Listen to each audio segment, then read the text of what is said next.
तो इस वीडियो में हम देखते हैं जो कंपैरिजन है ऑफ बॉन्ड पैरामीटर्स। तो पहला क्वेश्चन यही होगा सर कि पैरामीटर्स क्या होते हैं, किसी भी बॉन्ड के क्या पैरामीटर्स हो सकते हैं, जैसे बॉन्ड लेंथ हो सकती है या फिर बॉन्ड एंगल हो सकता है इस टाइप के, या बॉन्ड स्ट्रेंथ, बॉन्ड एनर्जी, इनको ही हम बॉन्ड पैरामीटर्स कहते हैं। तो फर्स्ट क्वेश्चन है the order of increasing XOS x bond angle. ठीक है, तो इस क्वेश्चन में मैंने बताया है, जो क्लास में मैंने पढ़ाया हुआ है, तुमने वही क्वेश्चन कराया हुआ भी है कि OCl2 का जो बॉन्ड एंगल है वो सबसे ज़्यादा हो जाता है, 1:110 एग्जैक्ट डेटा भी लिखवाया है, because of the non bonding electron pair repulsion. इसके जो नॉन बॉन्डिंग के जो लोन पेयर हैं, ये जो इसके पास हैं, ये रिपेल करते हैं एक दूसरे को, जिसकी वजह से बॉन्ड एंगल बहुत ज़्यादा बढ़ जाता है। तो यहाँ आंसर है on the basis of non bonding electron pair repulsion theory के बेसिस पे। तो आप सभी लोग क्या करेंगे, पहले जाएंगे बॉन्ड एंगल कंपैरिजन के जो भी रूल्स बताए थे, सबसे पहले हमें हाइब्रिडेशन देखनी होती है, उसके बाद हम देखते हैं लोन पेयर, उसके बाद हम इलेक्ट्रोनेगेटिव देखते हैं, साइड एटम की, सेंट्रल एटम की। दो चीज़ें और ध्यान रखते हैं, NBEPR और ड्रैगो कंपाउंड्स कौन से होते हैं, उसके बेसिस पे हम सारे बॉन्ड एंगल्स को कंपेयर कर सकते हैं। क्लियर है? तो करेक्ट ऑर्डर आएगा OCl2 सबसे आगे होना चाहिए, फिर H2 और OF2 में तो on the basis of percentage S character के बेसिस पे भी आप लोग आंसर कर सकते हैं। Which has the highest bond energy, तो हम जानते हैं Cl2 का बॉन्ड एनर्जी जो है वो सबसे ज़्यादा होगी, क्योंकि FF में वैसे तो 2p2p ओवरलैपिंग होने की वजह से बॉन्ड स्ट्रॉन्ग होना चाहिए था, but due to the lone pair, क्योंकि इसके पास लोन पेयर है, ये मैंने सब क्लास में कराए हुए हैं, तो इसलिए मैं ज़्यादा एफर्ट नहीं कर रहा हूँ इस पर। अगर आपको फिर भी डाउट है तो आप बता सकते हैं। तो ये 2p2p की वजह से, रिपल्शन होने की वजह से सबसे स्ट्रॉन्ग बॉन्ड ऑर्डर याद रखना, मैंने क्लास में बताया भी था, सबसे आगे Cl2 है, फिर Br2, F2 नहीं आता, उसके बाद F2 है एंड देन I2 है। इस ऑर्डर को आप लोगों को ध्यान रखना है। Let's move on to the next question, PH3।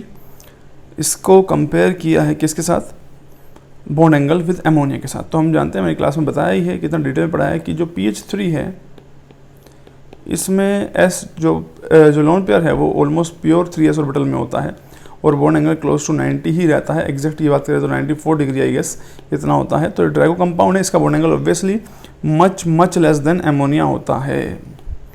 BHB bond in BH4 negative. BH4 negative को आप लोग कैसे देख सकते हैं, BH4 नेगेटिव में बोरोन की कॉन्फ़िगरेशन है 2s2 2p1। अगर ये S इलेक्ट्रॉन यहाँ पे ले जाए तो इसमें एक इलेक्ट्रॉन बचेगा, 2p में 2। अब बोरोन पे यहाँ नेगेटिव चार्ज है, तो तुम ऐसे देख सकते हो कि बोरोन ने इलेक्ट्रॉन एक्सेप्ट कर लिया, देन 4 हाइड्रोजन के साथ इस तरीके से बॉन्ड बना लिया। या फिर देखने का तरीका ये भी हो सकता है कि हम ये भी मान सकते हैं कि जो बोरोन है वो 2s2 2p1 था, एक इलेक्ट्रॉन जंप करा दिया है यहाँ पे, तो हम ये मान सकते हैं कि 3 तो जो है हाइड्रोजन के साथ कोवलेंट बॉन्ड बनाए, चौथा जो H नेगेटिव है उसने इसके एम्प्टी ऑर्बिटल में इलेक्ट्रॉन पेयर डोनेट कर दिए हैं। ये भी देखने का तरीका होता है, पर ओवरऑल क्या है, बनने के बाद सिचुएशन तो यही रहेगी ना कि बोरोन के 4 बॉन्ड बने होंगे, इस तरीके से टेट्राहेड्रल अरेंजमेंट हो जाएगी, और बॉन्ड एंगल जो है that should be close to 109। Which one of the following compound has the bond angle as nearly as 90 degree. तो यहाँ क्वेश्चन सुन के मेरे दिमाग में ये बात आ रही है कि 90 डिग्री मोस्टली उन्हीं कंपाउंड में बॉन्ड एंगल रह जाता है जो ड्रैगो होते हैं। तो दिमाग उस डायरेक्शन में जाना चाहिए कि ड्रैगो कौन से वाले हैं। तो H2S ड्रैगो दिखा, आंसर हो गया है। Correct order of the bond angle, bond angle का करेक्ट ऑर्डर क्या होगा। तो अब देखो, हमें जल्दी अगर आंसर पे पहुंचना, सबसे पहले ड्रैगो पे नजर गई, सबसे पीछे होना चाहिए, सिर्फ इन दोनों में ही ये सबसे पीछे है, तो ये दोनों आंसर नहीं हुए। H2 और अमोनिया में अमोनिया आगे होना चाहिए, इसमें अमोनिया आ गया। अब PH3 ड्रैगो है लेकिन H2 से आगे आ गया है, दैट इज़ वाई ये गलत हो गया, ये सही हो गया। तो पेपर में अप्रोच क्या करनी होती है कि तुम जल्दी आंसर तक कैसे पहुंचो, अदरवाइज यहाँ कंपेयर करने का तरीका मैंने क्लास में सिखाया भी हुआ है। तो यहाँ से इन वीडियो से आप लोग कैसे सीख रहे हो कि मैंने कितनी जल्दी पहचाना ये ड्रैगो नहीं है, दोनों नहीं हो सकते। यहाँ फॉस्फीन को वाटर साइड गलत हो गया, कितना टाइम लगा, क्या हमें इनके बॉन्ड एंगल कंपेयर करने पड़े, नहीं। और आप लोगों को यही सीखना है, इसको मैं इस तरीके से क्यों बना रहा हूँ इन वीडियोज़ को, कि मैं क्या सोचता हूँ क्वेश्चन को देख के, और वही आपको भी समझ में आना चाहिए। In which of the following molecule are all the bond angles bonds not equal. सारे बॉन्ड इक्वल नहीं होंगे। जब सारे बॉन्ड इक्वल नहीं आते हैं तो मेरा दिमाग चलता है किस डायरेक्शन में, TBP ज्योमेट्री में। Most of the time TBP में एक्सियल वालों की लेंथ अलग होती है, इक्वेटोरियल वालों की क्या होती है, अलग होती है। तो TBP ज्योमेट्री की तरफ सोचने का जाया करो। तो मेरे को ये मॉलिक्यूल दिखा इधर ClF3, और मैंने पढ़ाते पढ़ाते बताया भी था SF4 हो गया है, ClF3 हो गया है, PCl5 हो गया है। ये सारे जो हैं different type of bond length रखते हैं इसके अलावा PF5 जो है उसमें बैरी-सोडो रोटेशन पढ़ाई थी मैंने, उसके बेसिस पे आप लोग समझ सकते हैं उसके सारे बॉन्ड लेंथ इक्वल होते हैं और टेम्परेचर से कैसे डिपेंड करते हैं वो क्लास में लेक्चर पढ़ाए हुए हैं, उनको देख के आप समझ ही गए होंगे। NO2 plus, NO2 negative, NO3 negative, ये क्लास में मैं करवा चुका हूँ क्वेश्चन। NO2 प्लस जो है 180 डिग्री बॉन्ड एंगल है। NO2 नेगेटिव और NO3 नेगेटिव मैंने जब क्लास में लिया था, NO2 भी लिया था, जहाँ मैंने हाइब्रिडेशन इन ओ इलेक्ट्रॉनिक स्पीसीज के बारे में आप लोगों को बताया था। तो अभी अगर हम बात करें NO2 तो इस तरीके से हो गया, NO2 विद 1 लोन पेयर, और NO3 में क्या होगा, डबल बॉन्ड O नेगेटिव, और यहाँ पे भी एक कोऑर्डिनेट बॉन्ड इस ऑक्सीजन के साथ है। तो लोन पेयर फॉर्म ज़्यादा रिपल्शन करता है, यही समझो ज़्यादा स्कैटर खींचता है, जिसकी वजह से ये वाला जो बॉन्ड एंगल है कम हो जाएगा और ये वाला बॉन्ड एंगल जो है वो ज़्यादा रहेगा। तो NO3 नेगेटिव का बॉन्ड एंगल ज़्यादा है।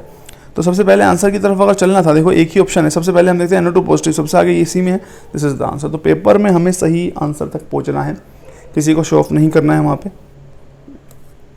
The bond energy of He2 plus and HEH plus, He का जो यहाँ MOT की बात आ गई है, डायटोमिक मॉलिक्यूल है, तो He यानी MOT से सोचो, ये तो मैं सोच रहा हूँ, देखो मैं कितनी जल्दी चेंज हो गया, मेरे को किसी ने बताया थोड़ी, मैं अपने आप MOT से सोचने लगा क्योंकि डायटोमिक मॉलिक्यूल दिखे। तो He होता है इस तरीके से, लेकिन एक इलेक्ट्रॉन लूज कर दिया है, ये वाला अगर लूज कर दिया जाए तो He2 प्लस बनेगा। बॉन्ड ऑर्डर He2 प्लस का जो होगा, तो देखो बॉन्डिंग ऑर्बिटल्स में 2, एंटी बॉन्डिंग में 1, 2 - 1 divide by 2, bond order is 0.5, और एंटी बॉन्डिंग में कितने इलेक्ट्रॉन है, 1 इलेक्ट्रॉन एंटी बॉन्डिंग में है। अब तुमसे दूसरा क्वेश्चन पूछा He और H प्लस, He के पास 2 इलेक्ट्रॉन होते हैं और H यहाँ पे है, इसके पास 2 इलेक्ट्रॉन, और H प्लस, H होता तो 1 इलेक्ट्रॉन होता है यहाँ पे, लेकिन ये H प्लस है, इसके पास एक भी इलेक्ट्रॉन नहीं है, तो इसका जो बॉन्ड ऑर्डर आ जाएगा वो 2 - 0 डिवाइड बाई 2 विच इज़ 1। तो बॉन्ड ऑर्डर किसका ज़्यादा हो गया, इसका बॉन्ड ऑर्डर ज़्यादा है। बहुत सिंपल क्वेश्चन है। विच of the following statement is correct regarding BrF3 and BrCl3। अच्छा, हमें ऑप्शन के हिसाब से चलना है। कह रहा both have equal XBrX bond angle, क्या इक्वल होना चाहिए? लॉजिकली सोचे तो इक्वल हो भी सकता है क्योंकि दोनों सेम कंपाउंड है, लेकिन अब हमें ये बात समझनी है कि BrF5 जो होगा उसमें एक लोन पेयर है ब्रोमीन के पास और 5 फ्लोरीन है। देखो इस तरीके से, अगर हम ऐसे डिटेल में जाके पढ़ें इस तरीके से, तो चारों जो हैं एक तरीके से प्लेन से थोड़े से नीचे होते हैं क्योंकि ये इसको रिपेल करता है, और एक फ्लोरीन यहाँ इस तरीके से होता है। क्लियर है? अब हम जानते हैं यहाँ पे ये परसेंटेज, ये वाला जो लोन पेयर है यहाँ ऑक्टाहेड्रल में इस पोजीशन पर प्रेजेंट है, और सेम टाइप का मॉलिक्यूल जो होगा वो हो सकता है जब BrCl होगा। तो BrCl में भी क्या है, कोई चेंज थोड़ी होगा, इधर होगा, इस तरीके से होगा, ठीक है, और एक लोन पेयर ऊपर और एक इस तरीके से, तो दोनों के स्ट्रक्चर जो है सेम है। तो ये वाली बात तो सही होगी कि बोथ आर आइसो स्ट्रक्चरल। अब ये वाली बात पे अगर हम 100% श्योर हैं तो हम देखते हैं बाकी के ऑप्शन गलत क्यों हुए हैं। तो अब हम ये बात समझ सकते हैं कि एक एक करके ऑप्शन को लेते हैं कि FBrF में, क्योंकि ये सही हुआ तो मैं यहाँ से जा रहा हूँ CB की तरफ चलेंगे, वो तो कैसे भी चलो क्या फर्क पड़ता है यार। इसकी बात करते हैं, ये कह रहा है BrCl वाला बॉन्ड एंगल ज़्यादा बड़ा होगा, और ये ऑब्वियसली गलत आंसर है। गलत क्यों हुआ? क्योंकि जो फ्लोरीन है वो मोर इलेक्ट्रोनेगेटिव है। तो Br मान लो F है इस तरीके से, इस तरीके से F है, और यहाँ पे है लोन पेयर। तो जितने इलेक्ट्रोनेगेटिव होते हैं एलिमेंट होते हैं, अपने जो ऑर्बिटल्स होते हैं उनमें से S कैरेक्टर जो है वो क्या कर देंगे, कम कर देंगे, जिसकी वजह से बॉन्ड एंगल कम हो जाएगा और इसमें S कैरेक्टर क्या हो जाएगा, बढ़ जाएगा। तो जो बॉन्ड एंगल कम होगा वो किस में होना चाहिए, BrF और F, यानी ये बॉन्ड एंगल Cl के कंपैरिजन में कम होना चाहिए, ठीक है। जबकि इन्होंने किसका बोल दिया कि कम जो है वो Cl वाले का होगा, तो गलत है आंसर। सिमिलरली ये कह रहे हैं कि FBrF बॉन्ड एंगल जो होगा वो इक्वल होगा, इक्वल नहीं होगा क्योंकि परसेंटेज S कैरेक्टर जो है उसको कंपेयर करने के लिए, जैसे हमने देख लिया कि परसेंटेज S कैरेक्टर अगर कोई भी ज़्यादा इलेक्ट्रोनेगेटिव एलिमेंट है वो थीटा कम कर देगा, तो इक्वल तो नहीं हो सकता। और ये वाला ऑप्शन भी यही कह रहा है कि दोनों के बॉन्ड एंगल इक्वल होंगे, तो ये गलत गलत और गलत, this is the correct answer. Paper में तुम क्या करते हो, बहुत कई बार स्पीड में होते हो तो तुम सही आंसर को कर देते हो। सिर्फ हमेशा एक बार, मेरा मानना है, क्वेश्चन पढ़ो एंड देन सही आंसर के अलावा एक बार नजरें घुमा लो कि कहीं इसमें कुछ और गड़बड़ तो नहीं है, ठीक है।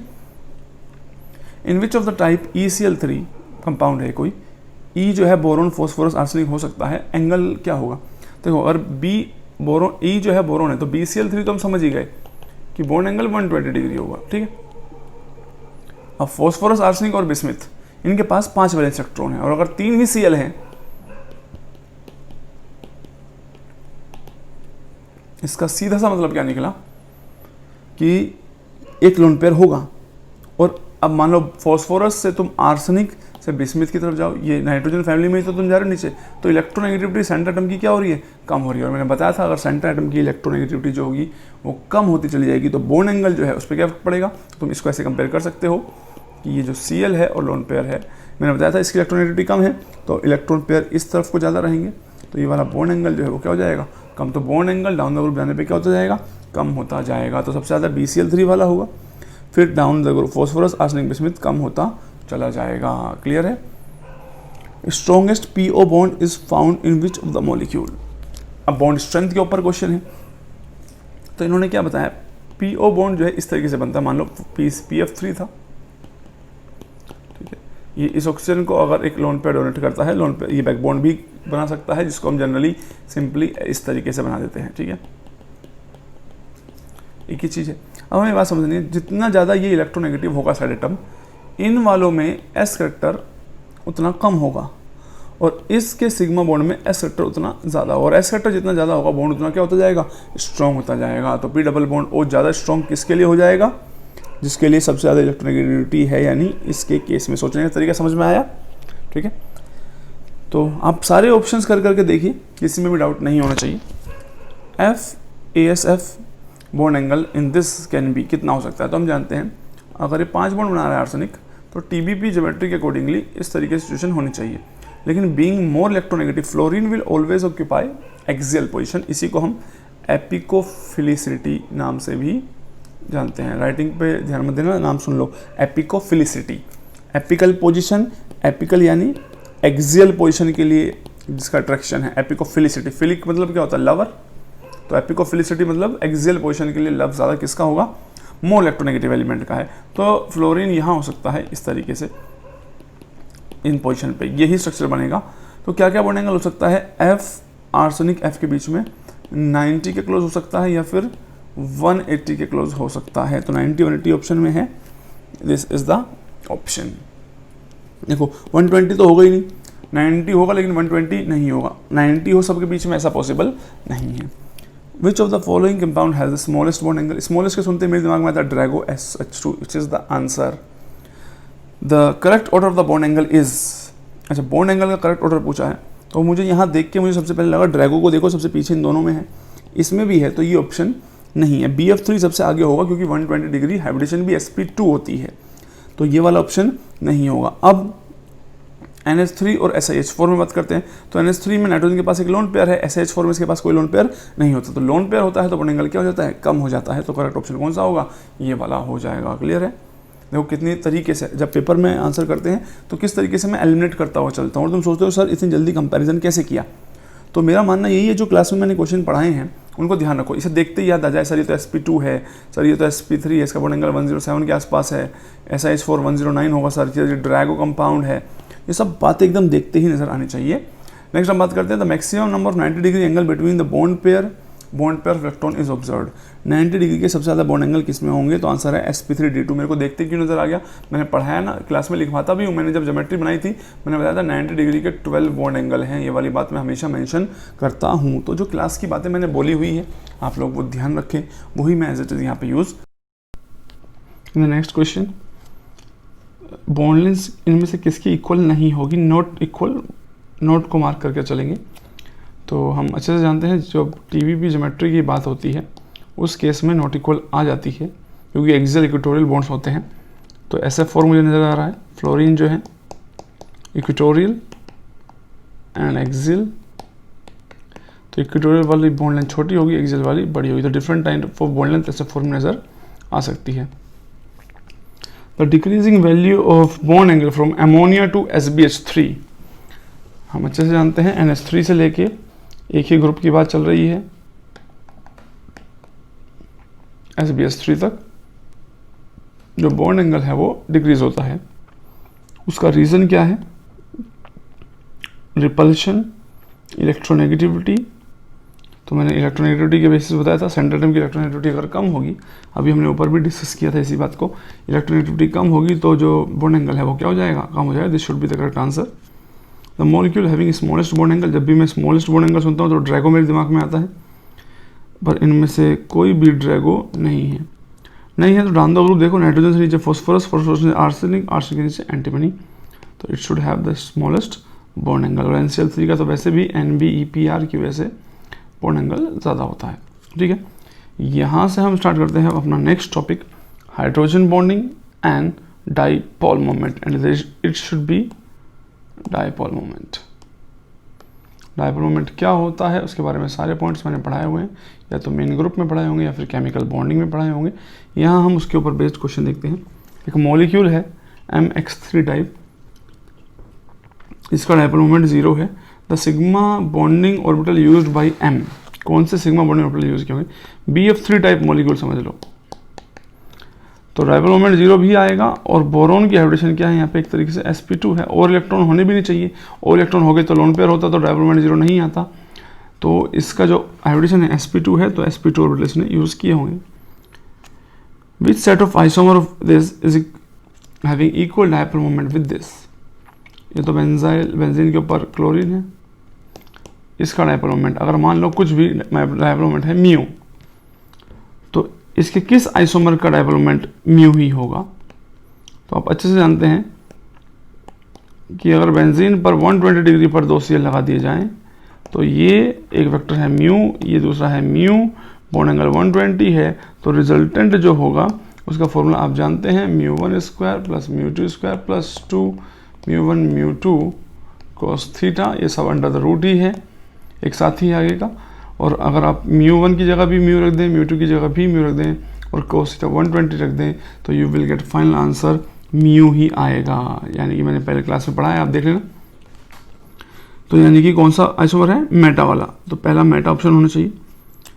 और बेंजीन के बराबर, बेंजीन का मतलब क्या, डाइपोल मोमेंट नॉन पोलर है, 0 इसका, तो 0 तभी आ सकता है जब 2 Cl कहाँ हो, पैरा पे हो, तो मेटा और पैरा आंसर हो गया। The ethanol has higher boiling point than dimethyl ether, ethanol का बॉइलिंग पॉइंट हायर क्यों है, उसका रीज़न आप अच्छे से समझते हैं, क्योंकि उसमें क्या होती है, हाइड्रोजन बॉन्डिंग होती है, जबकि डाई इथाइल ईथर जो मिथाइल ईथर है उसमें ऑक्सीजन के चारों तरफ 2 ऐसे ग्रुप हैं हाइड्रोफोबिक जो हाइड्रोजन बॉन्डिंग नहीं होने देंगे।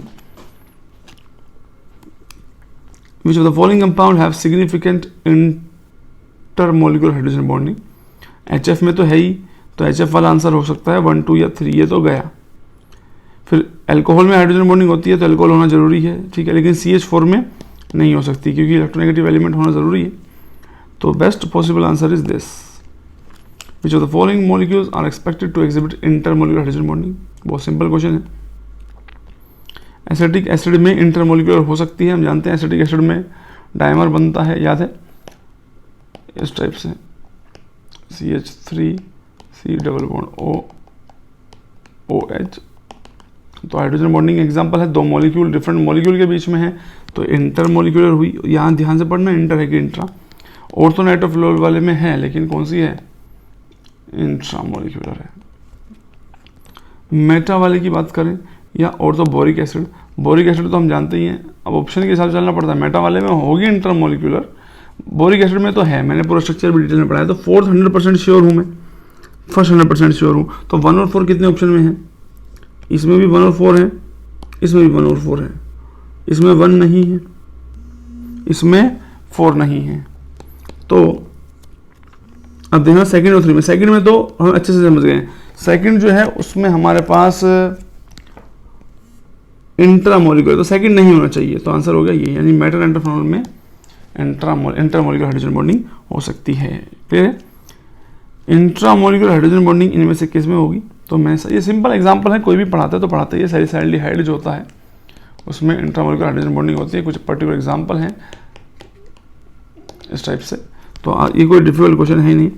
The volatility of HF is low, हम जानते हैं हाइड्रोजन बॉन्डिंग होती है तो intermolecular force of attraction strong होती है, और इंटरमोलिकुलर फोर्स ऑफ अट्रैक्शन जितनी ज़्यादा होगी उतना कम वोलेटाइल होगा। वोलेटाइल मतलब होता है लिक्विड से गैस फेज में, और अगर लिक्विड फेज में फोर्स ऑफ अट्रैक्शन स्ट्रॉन्ग है तो वोलेटाइल क्या होगा, वो कम होगा। तो HF जो है उसकी लो वॉलेटिलिटी होने का रीज़न है उसमें बहुत ही स्ट्रॉन्गर फोर्स ऑफ अट्रैक्शन जो कि हाइड्रोजन बॉन्डिंग है वो रिस्पॉन्सिबल होती है। विच one of the following does not have intermolecular hydrogen किसमें नहीं, HF में होती है, एसिटिक में दिखाई दिया है। ऑर्थोनाइट्रोफिनॉल फिर से आ गया है। ये क्वेश्चन बार बार रिपीट इसलिए होते हैं सो दैट तुम्हें कुछ मॉलिक्यूल पर्टिकुलर याद हो जाए। इसमें इंटरमोलिकुलर नहीं है, ऑर्थो वाले में क्या है, दिस इज योर ऑर्थोनाइट्रोफिनॉल, आप जानते हैं OH, ये इंट्रामोलिकुलर एग्जांपल है। विच of the following exhibit hydrogen bonding, इनमें से कौन रिप्रेजेंट करेगा, तो CH4 नहीं हो सकता है, H2SE नहीं हो सकता है, H2S नहीं हो सकता है, तो इसमें हो सकती है क्योंकि हाइड्रोजन नाइट्रोजन से अटैच्ड है। तो देयर इज अ पॉसिबिलिटी कि चाहे वीक ही क्यों ना हो हाइड्रोजन बॉन्डिंग पॉसिबल है। दो आइस क्यूब्स को एक दूसरे के ऊपर प्रेस कर देंगे तो क्या होने वाला है, तो मान लो ये है एक आइस क्यूब और ये दूसरी आइस क्यूब है। ये मैंने क्या बना दिया, दूसरी आइस क्यूब को दोबारा बना दिया, क्या पड़ता है, this is your second ice cube. अब ये इन दोनों को प्रेस कर रहे हैं, अगर ये इन दोनों को प्रेस करेंगे तो क्या होगा, तो ये पास आएंगे और मान लो वाटर मॉलिक्यूल ही तो हैं जो इसके अंदर भी है इसके अंदर भी है, तो वाटर मॉलिक्यूल के बीच में जो बॉन्ड होता है वो कौन सा होता है, हाइड्रोजन बॉन्ड होता है। तो हाइड्रोजन बॉन्डिंग ही बनेगी और क्या बनेगा इनके बीच में। चलिए आगे चलते हैं। Which has maximum dipole moment, dipole moment maximum किस में है, तो देखो इसमें कैंसिल कर रहे हैं तो म्यू के बराबर आ गया 120 इन दोनों का रिजल्टेंट म्यू, ये म्यू कैंसिल, ये जीरो हो गया, ये जीरो हो गया, ये इधर है, इन दोनों का ये सबसे ज़्यादा हो गया बेटा। समझा दूँ कैसे, इन दोनों का रिजल्टेंट म्यू और ये जो Cl है म्यू, तो इसका 2 म्यू हो गया। ठीक है, डिक्रीजिंग डाइपोल मोमेंट, ये स्पेशल एग्जांपल है क्लास। CH3Cl का डाइपोल मोमेंट ज़्यादा होगा CH3F से, मैंने स्पेशली समझाया था कि डाइपोल मोमेंट वैसे तो चार्ज इनटू डिस्टेंस होता है और मोस्ट ऑफ द केस में dominating factor is charge, but CH3Cl के केस में जो डोमिनेटिंग फैक्टर है वो डिस्टेंस है, जिसकी वजह से डाइपोल मोमेंट इसका ज़्यादा हो जाता है। The experimental value of the dipole moment of HCl is this, bond length given है, तो परसेंटेज ऑफ आयनिक कैरेक्टर पूछा है और मैंने पढ़ाया परसेंटेज आयनिक कैरेक्टर जो होता है किसके बराबर होता है, mu experimental upon mu theoretical into 100। Mu theoretical जो होता है वो चार्ज जो कि 1.6 इंटू 10⁻⁻19 कूलम होता है into the bond length H, जहाँ HCl की बात है तो उसका बॉन्ड लेंथ होगी। अब क्या दिया हुआ है तुम्हें, जिस तरीके से मैंने क्वेश्चन को लिख दिया खूबसूरती से, बॉन्ड लेंथ गिवन है ये वाली चीज, चार्ज हमें पता ही है, तो म्यू थियोरेटिकल आ सकता है। म्यू एक्सपेरिमेंटल तुम्हें 1.03 dB गिवन है। अब एक चीज ध्यान रख लेना कि तुमने चार्ज रखा है कूलम में, डिस्टेंस तुम रखोगे मीटर में, तो तुमने कूलम मीटर रख दिया है, नीचे वाले को जो म्यू थियोरेटिकल है उसको कूलम मीटर को किस में कन्वर्ट कर लेंगे, dBi में, और तुम्हें यूनिट कन्वर्जन मैंने सिखाया है तो you can do it yourself. Which pair of NO2 molecule will have permanent dipole moment for both member? NO2 CO2, CO2 का परमानेंट डाइपोल मोमेंट नहीं है, कैंसिल आउट करेंगे दूसरे को, तो जिसमें CO2 है हो गया, ये नहीं हो सकता, ये नहीं हो सकता, ऐसा F4 का नहीं हो सकता है,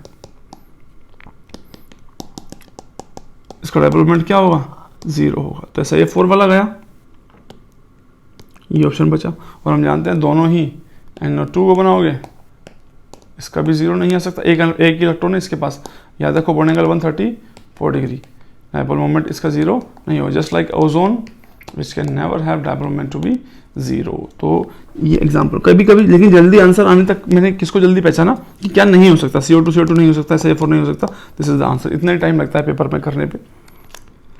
स्ट्रॉन्गेस्ट हाइड्रोजन बॉन्ड, तो हाइड्रोजन बॉन्ड इलेक्ट्रोनेगेटिव डिफरेंस की वजह से बनता है। इलेक्ट्रोनेगेटिविटी डिफरेंस जितना ज़्यादा होगा तो जो स्ट्रेंथ ऑफ H बॉन्ड होती है वो उतनी ज़्यादा होती है। कॉन्सेप्ट साथ साथ सीखते रहो मेरे। तो यहाँ दो इलेक्ट्रोनेगेटिव एलिमेंट के बीच में है तो इसलिए स्ट्रॉन्गेस्ट हो गया है। Orthonitrophenol is less soluble in water than para and meta, क्योंकि वाटर के जो मॉलिक्यूल्स हैं उनके बीच में हाइड्रोजन बॉन्डिंग है, ठीक है।